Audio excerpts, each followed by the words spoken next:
Hi, class, and welcome back to Social Psychology. Today, we're going to cover Chapter 8, this idea of social influence. And so, first, we've got to describe what it means to have social influence, and then we're going to discuss three specific types of social influence from the weakest to the strongest.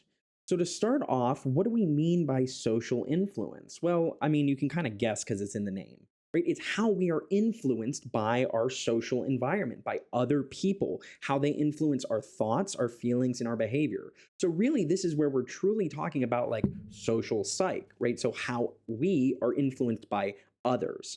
And so others influence us in a ton of ways, both when we're in person, when we are online, we are constantly being influenced by people.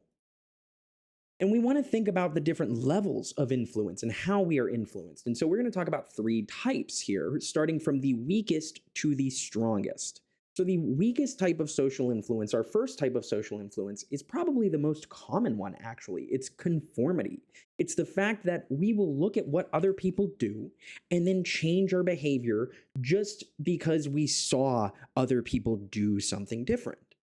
So conformity is just going along and doing what you think other people should be doing.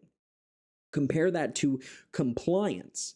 Now, when we ask you to comply with something, this is an ask. And this is changing your behavior because somebody asks you to do something. So, right, the difference here is with conformity, for instance, if you walk into a building where you're not supposed to wear a hat, you're going to see other people take their hats off. And you're going to look around and go, oh, I probably shouldn't do that. With compliance, you're going to be walking in, and maybe the guy next to you says, hey, you're supposed to take your hat off in here. Can you take your hat off? And so you might comply. You might change your behavior because it said that. Or if a sign said, please take your hats off, you might do that. Now, the strongest type of social influence is called obedience, so obeying people. Now, you'll notice there's no difference between compliance and obedience. It's asking still, but it's who is doing the asking. When you are obeying somebody, this is somebody who has some sort of power over you, and they are telling you what to do. So it's going to be different in terms of social influence if your friend asks you to pass the salt compared to if you're at dinner with your boss and they ask you to pass the salt. Chances are you're going to pass the salt both ways, but when somebody tells you to do this and they have more power than you, you're probably going to go like, okay, I'm going to do that right now. So we are going to start off with this idea of social influence, but before we even, conformity with social influence. But before we even get into conformity, really, we got to talk about how we conform. And that's through what we call social norms. So if you've ever taken a sociology class, you might have heard of mores and folkways and these type of norms that we have. And these are what we consider acceptable in our culture. Right. So some norms we have is that you're not supposed to talk out of turn. You're not supposed to, uh, you know, punch people in the face. There are certain things that we know how we are supposed to act. And when it comes to those, we learn these just throughout our lives. And we learn two types of norms. We learn prescriptive, right? Prescribing how we should act. So just like your doctor prescribes you medication to take 2 of these every day, we have norms that prescribe us how we should behave. Walk on the right side of the path so people on the other side can walk. Don't run with scissors, all kinds of things like this. So we know that, you're not supposed to litter. That is a prescriptive norm. We also know you're not supposed to bully people, right? That is a norm that this is how we should behave. But do people always not litter? Are people always nice to one another? Not always. And so these are these descriptive norms, the descriptors of the behavior that people do. A lot of times these match, right? Our prescriptive norms, you should raise your hand before you say something in class, oftentimes is the same as our descriptive norms, but not always. I always like to talk as well about how norms change over time. We've recently gone through a pandemic, and in that pandemic, many of us have now felt differently about how close we allow other people to get near us. There was a whole 6-foot rule in there for a long time, so it might be the case where our personal space, in this case, has kind of bowed out a little bit, and our social norms have changed. But it's important to recognize our norms are really nothing more than whatever we decide they are, right? You can go eat lasagna in the shower. It's not illegal, but it is something strange to do, right? And if you let somebody cross the street and they don't give you the wave, you're not going to call the cops on them, but it's not exactly what we would consider culturally kind. So, with that in mind, I always like to mention that there's plenty of norms you can break. When I teach this class in person, I teach dressed like a penguin. Why do I do this? Well, because it's not illegal. There's no reason I can't. In fact, though, what somebody actually did was they put me on the best of college Snapchat here a couple years ago, where I ended up having about 500,000 people view that. But, right, why would this end up on the best of college? It's outside of our social norms. This is a weird thing to do. People don't do this. And so it's important to know that norms are useful because if you dress like a penguin, people are probably going to laugh at you. And that might help you keep your attitudes or behaviors in check. But norms can be really useful, right? We're supposed to stop at the stop sign. That's actually now a law.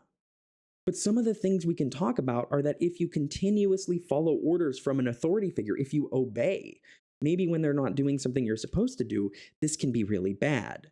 And maybe you have heard of the infamous man Adolf Eichmann here. He was a high-ranking Nazi official, and he was somebody who was tried at the Nuremberg trials post-World War II. And his excuse for doing all of these horrible things was that it wasn't him. It was, quote, "I was just following orders." Well, you can't just say that and get away with that, because if you shot somebody and you say you're just following orders, you still shot somebody. But what happens when somebody tells you not to do something? It's hard to say no. So there are some downsides to social influence. One is the fact that we can de-individuate. We can lose ourselves, right? We are individuals.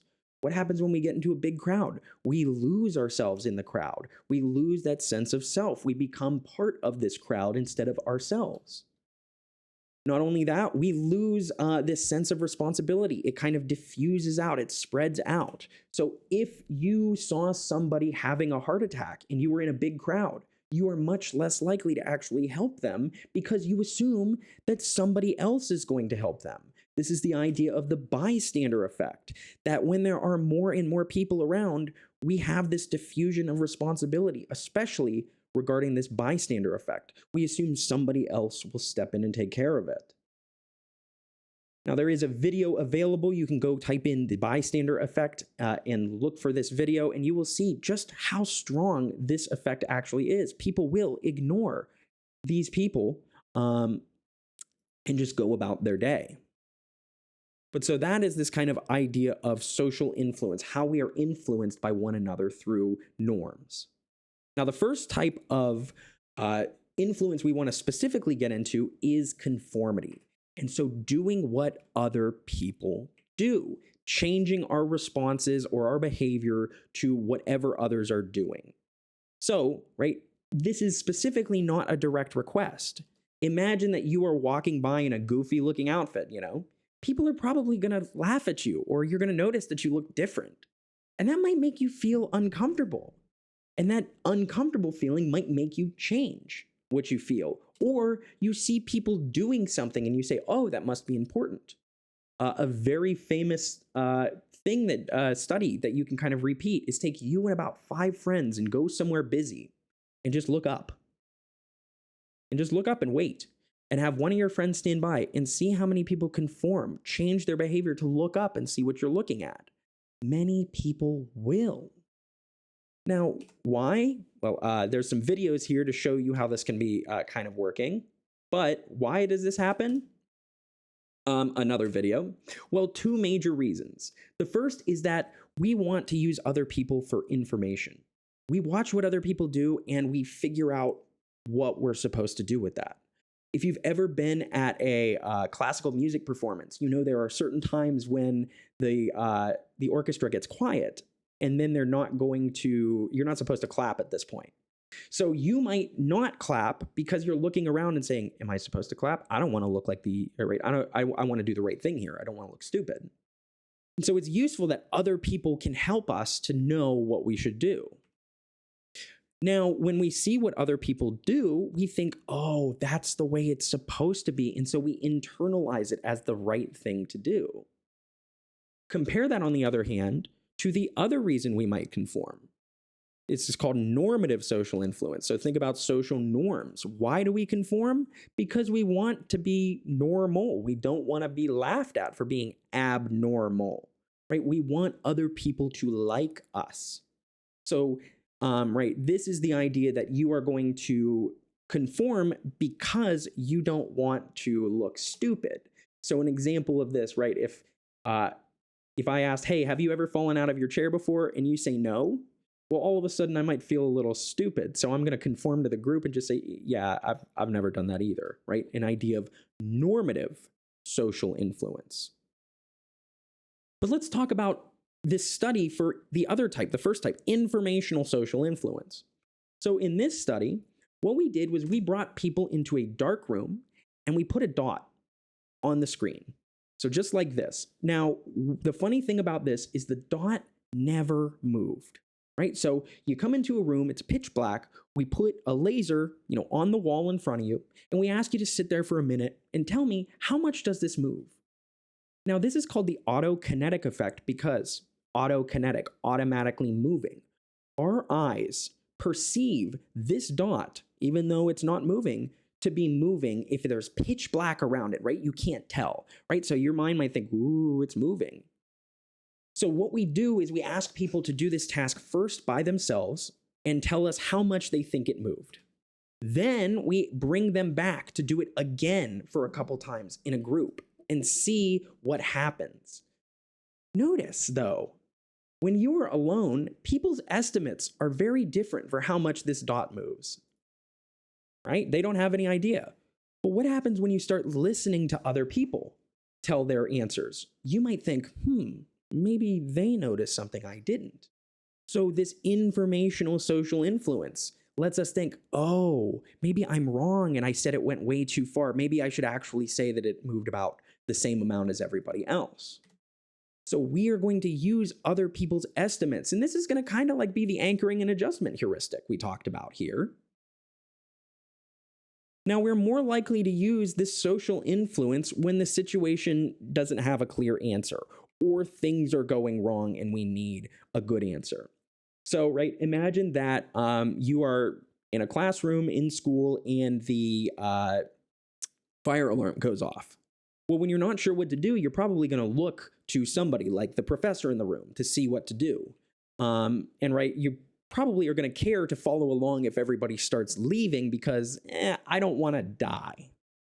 So the important thing to note is that when it comes to informational social influence, we actually believe what others say and we tend to internalize it. And this works actually much more for descriptive norms, right? What we see people doing. We follow along what people do, right? Do as I, right? People end up doing as we do, not as we say. Now, this leads us to an interesting question. What about conformity in a situation where it's obvious that you're supposed to do something? Well, of course, you're going to conform. Now, the real question is, what happens if you know that you're not supposed to clap in a room like this and everybody else does? Are you going to not clap? Are you going to, right, do this? Well, another great study, one of the most famous studies in social psychology is what we call the Asch conformity experiment. Now, again, there's a short video for this, which I'm not going to be playing in class, but you can go ahead and search for it. But the idea here is that we bring about 5 people into a lab. 4 of them are in on it, and the last person to answer is not. And we just bring these people into the lab and we gaslight them. And we say, hey, you're going to look at a line over here. Which line is the same length as this single line? Is it line A, B, or C? Well, if you have a pair of eyes, you should notice that line A is the same as this line over here. What we did was we brought in participants, quote unquote, Confederates, and we said, lie, say the wrong line. So you're sitting there as this 5th person in line to answer this question. Which line is the same as the test line? and you know it's A, right? You can see that. And everybody in front of you says, it's C, it's C, it's C, it's C. And now it gets to you and you're like, am I losing my mind? What are you going to do? Chances are you're going to conform. And so in that, we saw that when we ask people to do this alone, people get it right 99% of the time, more or less. They can do this. When they are in a group, they will get it wrong at least one time in 75% of the cases. They will go along with the group. And on average, they would go along with the group on 1 out of every 3 incorrect trials. Why are these people changing their answer? Because you're not sure. Am I the crazy one? Am I the one who doesn't get this? Everybody else might know something I don't. And so there's a lot of factors that influence if we can, or right, how we conform to one another. So, right, if you see a bunch of people walking down the road and, I don't know, breaking mailboxes, you're not just going to walk over there and join them, right? It's not exactly how this works. If they're your best friends, the strength of the group matters, you might go join them. If your best friends tell you to come do this thing right now, right, it's harder to say no than if they tell you, hey, come later, right? If this is pressuring you right now. Most importantly and fascinatingly, you only need about 4 other people for peer pressure to max out. There's no major difference between 5 people telling you to jump off a bridge and 200 people telling you to jump off a bridge. You are going to conform if at least 4-ish people agree with you. That's crazy, right? So mentioning this idea that it's not everybody has to agree with, a small group of people. Number 4, if all of these people have the same agreement, if they are unanimous in agreement. So like in the Asch conformity experiment, if every Confederate would give the wrong line, the same wrong line, unanimously, they all said it was the shortest line rather than the longest line, people go, maybe I'm making a mistake because everybody else has the same correct answers. Anonymity, anonymous, being anonymous, whatever you want to call it here. If you are anonymous, it's a lot easier to break away from a group because they're not going to be able to tell it's you. It's harder to go against conformity if the person is an expert, right? Like all things considered, you probably would conform to whatever I say to do because I'm the expert, as long as it's within psych. And then culture. We also know that interdependent cultures are more concerned about conformity, right? So East Asian cultures, South American cultures versus Western Europe and the United States type cultures. Importantly to know, we also conform without thinking about it. Think about when you hear somebody yawn or see somebody yawn. You're probably going to yawn yourself, and maybe I've done it to you. This is what we call behavioral mimicry. It's in the name. We mimic other people's behaviors. This is a really cool thing because I used to work in a research lab where we did this. And what we did was we would bring in a participant, and they would work with a participant who was, in fact, a research assistant. And what we had them do was, with this research assistant, describe pictures. So we had these 2 people in a room just kind of chatting, looking at this picture. Now, what we did was we had the Confederate who was in on the experiment either touch their face 3 times a minute or, shake their foot while doing this. And what you notice is that people will mimic your behaviors. People tend to follow along. They will conform with whatever you're doing. They will walk at the same speed you do. They will copy your movements here. Why? Well, because thinking about doing a behavior makes it more likely we're going to do that. And if I'm doing the same things you are, it helps you and me both know we are in sync. We are on the same level. We are working together. We are conforming. Now, you will see that people mimic each other more when they like the person they are with. So if you are on a date and this person keeps doing exactly what you do, right? That's probably a good sign for you. On the other hand, if this person is feeling really lonely, they're also more likely to mimic as well. This idea that, trying to bring back this sense of, hey, look, I can conform and be part of the group too. Moving on from conformity to compliance. So compliance is going to be our first type of ask here. And this is anybody asking us who doesn't necessarily have power over us. So if you read, if you watch TV and they tell you to buy a product, this is going to be compliance. It's important to note that, right, when it comes to compliance, we might publicly change our requests, but we might not individually agree with it. For instance, if I was bald, I might not want to take off my hat, right?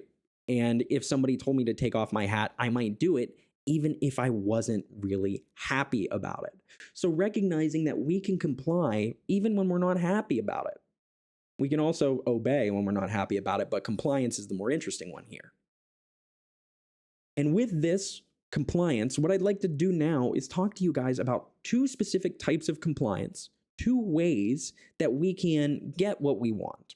And this is going to feel a little bit scummy, and it maybe is, but this is something that people do all day, every day.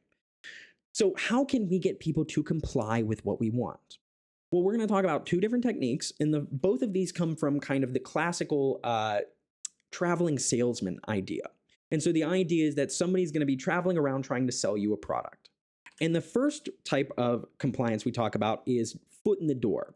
And so foot in the door compliance is the idea that if you are a door-to-door salesman, your goal is to get people to not shut the door on you. It's to get your foot in the door.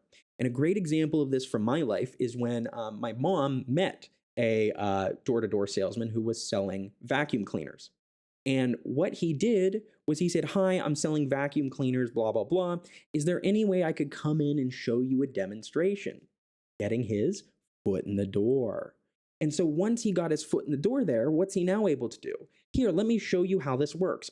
Actually, now I can ask for something bigger. Now that I'm here, why don't I show you how you can clean a whole room and show you just how nice this vacuum is? And then how about I let you borrow this vacuum for the day? And maybe now you want to keep it. Right? So this is the idea of starting with a small favor and then asking for something bigger. You may have done this in your own life, right? So imagine that your mom bakes a pie and you want to eat half the pie right now. And if you ask her, "Mom, can I eat half the pie?" She's going to go, "Absolutely not, kid, you can't." So instead of asking for half the pie, which is going to say no, why don't you say, "Hey, Mom, could I have a slice?" And then after you finish that, ask for something more. "Can I have another?" And another? Until we've gotten what we want. So the foot in the door is kind of, right, if you give a mouse a cookie, right? If you give them an inch, they'll take a mile. So you start with a little bit and then you grow, grow, grow. You may have done this if you want to get money from your parents. "Mom, can I have $5 to go with my friends? Can I have another 5? Can I have another 10? Right? This kind of idea. Compare that to this other one, door in the face. The idea that what happens if I ask you for something so big, you say no and slam the door in my face? That feels bad. You as a person don't like to slam doors in people's faces. So after we ask for this big request, it's going to make you feel bad. So you go, maybe I can help out some other way. You've probably done this with your parents too, where if you want to go out for the weekend or whatever, you might say, "Hey, Mom and Dad, can I have $100?" And they're like, "No, you can't. We're not giving you $100 to go to a movie." And you say, "Fine. What about like 50 or $40?" And they might be more likely to do that, right? Because you can't say no to the big one, but maybe we can say no to the smaller one. Taking back the pie example, Mom is going to say no if you say, "Mom, can I eat the whole pie?" No. Well, what about half? Well, now that seems a lot more reasonable. So note this idea between the foot in the door and the door in the face. Both of these are going to be useful to make us comply. And a study looking at the door in the face technique, a really great study, asked people who were walking around a college campus to do this very simple thing. So research assistants walked around a college campus and said, "Hey, I work for the juvenile corrections department, and I wanted to see if you'd be willing to help us. Would you chaperone juvenile delinquents on a 2-hour zoo trip?" And 17% of people agreed to do this, right? So when you just walk up to people and say, "Hey, will you take some time out of your day to help these children who are having trouble go to the zoo?" And you're not going to pay me, right? So like, why would I do that? Another way they asked this question was they walked up to people and they said, "Hey, Would you be willing to counsel these juvenile delinquents for 2 hours a week, every week for 2 years? No, no. That's a lot. That's so much time. So everybody says no. Then we say, okay, we understand you can't do that. What about the zoo trip? What about a one-time 2-hour zoo trip? And what do you know? 50% of people say, that seems reasonable. So when you do this door in the face, when you ask for these extremes and then you ask for what you really wanted, people are more likely to go with this. Another similar study had people walk up to individuals' houses and ask if we could put a yard sign in your house, in your yard, or in your window. So the first one type of thing we asked people to do was a big ask. Will you display this like 10-foot yard sign in your yard? No, go away. I'm not going to do that. We see that only about 17% of people agree to put the sign in the yard. Then we do the foot in the door for other people. Instead of asking them for this big ask first, we say, what about this small window sign? You could just put it in a corner in your window. They go, fine, sure. Then later on, we say, what about now putting a bigger sign in your yard? The same sign as this other condition. And 3/4 agree to help here. That's crazy, suggesting that both of these techniques really can be useful to get people to do what you want, to get them to comply. And so why does this work? Well, one reason is what we call the norm of reciprocity, reciprocal. If I scratch your back, you'll scratch my back, right? So we try to be reciprocal and help one another out. Interesting note, for those of you who are servers, if you write down a person's name or give them candy or put a smile on their check, write down your name, I should say, people are more likely to give you a bigger tip because, right? Oh, you gave me candy or you did something nice for me. I will share that with you. If you've ever studied abroad, this has happened to me in the past where individuals might offer to put this kind of basically just like a string bracelet on your hand and you can't take it off unless it's cut off. Now, these people are going to look at you and ask for money. Well, you feel like you have to give them money because they helped you. They put this on you. Well, that's what actually is helping them to get paid for the day is abusing, we might call it, this norm of reciprocity here. Another reason we might feel do these techniques is because we might engage in these actions to make us feel less bad. So we're more likely to conform if we're more likely to conform and comply if we are feeling guilty or just bad. So, right, when you are watching TV and those Sarah McLachlan commercials come on, that makes you feel bad. That's negative, right? You are now in a negative affective state, negative emotions. So how are you going to fix that? Give money. All of a sudden, that's going to help you to not feel so bad here. So both of these are great reasons that we might comply with a certain person's request. Now let's talk about the big one. Obedience is going to be a very important thing in our lives. We obey people all the time. Right? And obedience is just when somebody who is an authority over us, whether that be a parent, a teacher, a police officer, the government, whenever somebody tells us to do something. This all comes back to World War II and wondering, why did people, right here are the gates of Auschwitz, which says work will make you free, which was a lie. But why was it the case where only 30% of Germans voted for Hitler? Why was it the case that people still, normal everyday citizens, would do these horrible things? And to test this, we did a very unethical experiment looking at, would this happen in America? And this is the Milgram experiment. I strongly suggest you look into the slides and watch the videos provided for the Milgram experiment or search them online. The Milgram experiment is an incredibly important experiment in social psych, and it helps us to understand the importance of obedience and the fact that human beings are hardwired to listen to others. So, how did this go? Well, we brought in participants off the street based on a newspaper ad. So these aren't undergraduates. These are your everyday people from Connecticut near Yale University. So in this, there was a newspaper ad that says, hey, come on down and you can earn a couple bucks taking part in our experiment.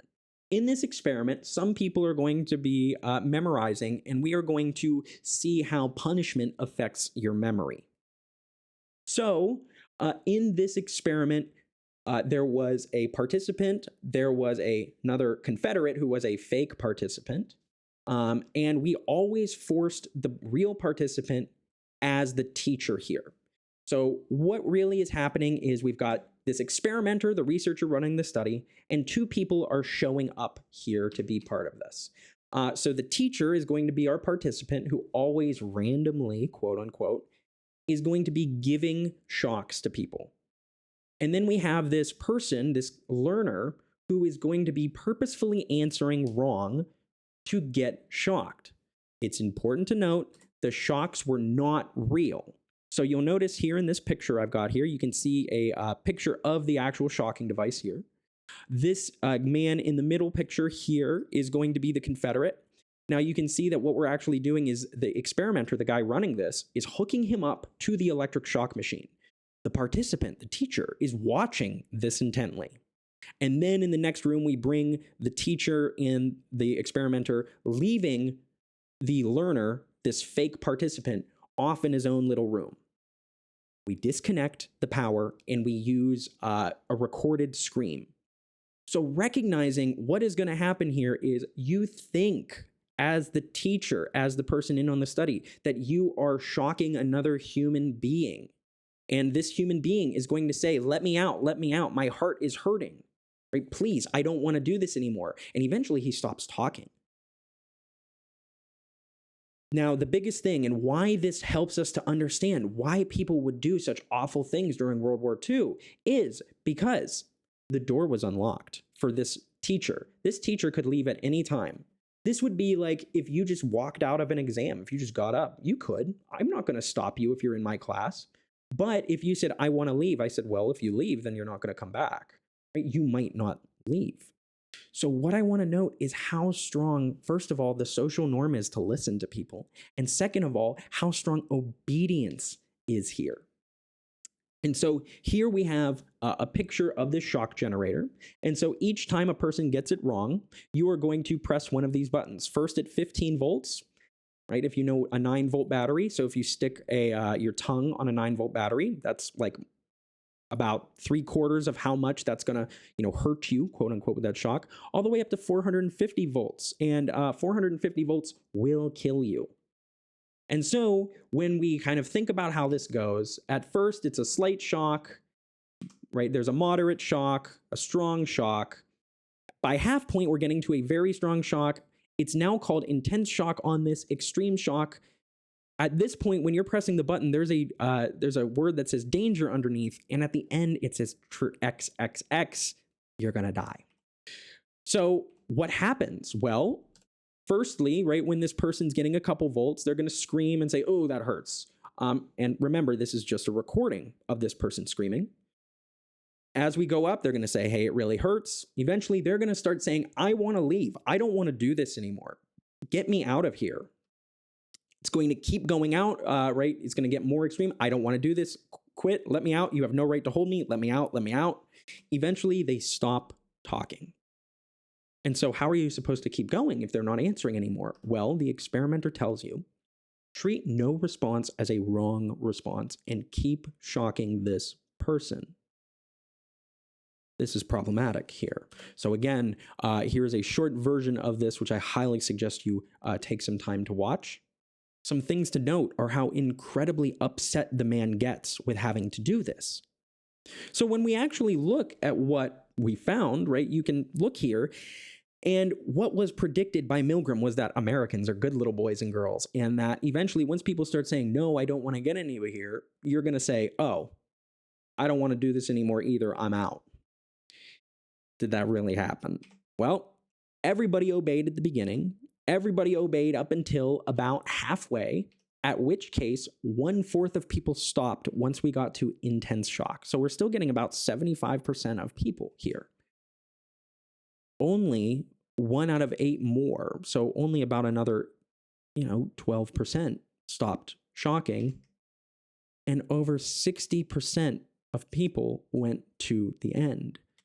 Call those shocking results, if you will. But what did we find? Here's the actual outcomes of this. What is this suggesting? Humans are going to just listen. Why does this happen? Think about our influences. We are desiring to be correct and follow what we're supposed to know. Besides, the experimenter knows what to do, right? The experimenter says that they're going to be okay, and the experimenter actually says here, there will be no permanent tissue damage. Now, I don't know how thoughtful you guys are, but I think you can die without being permanently damaged with your tissues.